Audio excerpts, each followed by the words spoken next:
And there was obviously quite a lot of baggage to that idea.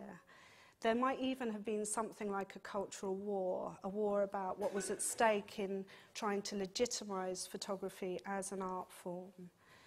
So I started to have to, form my view about what photography was and what its relationship to contemporary art in relation to this kind of new energy and this new sort of optimism that photography was clearly part of the mechanisms of this thing called contemporary art, but also conscious that there were these communities that still existed and had been formed, in my lifetime, who had been really there to try and legitimise photography as an art form against the odds. So I wanted to start by asking each of you in turn about the point at which you made that commitment to photography. What was the landscape? What did you think you were entering into?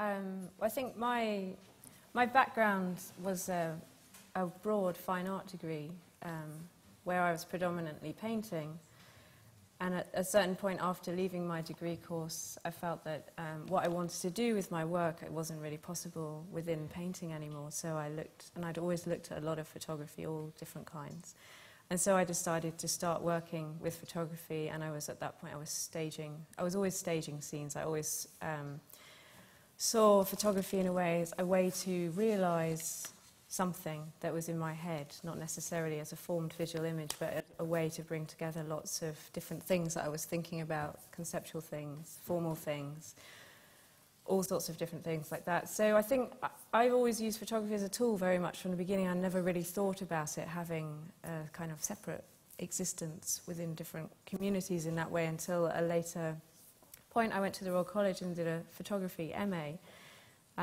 when I became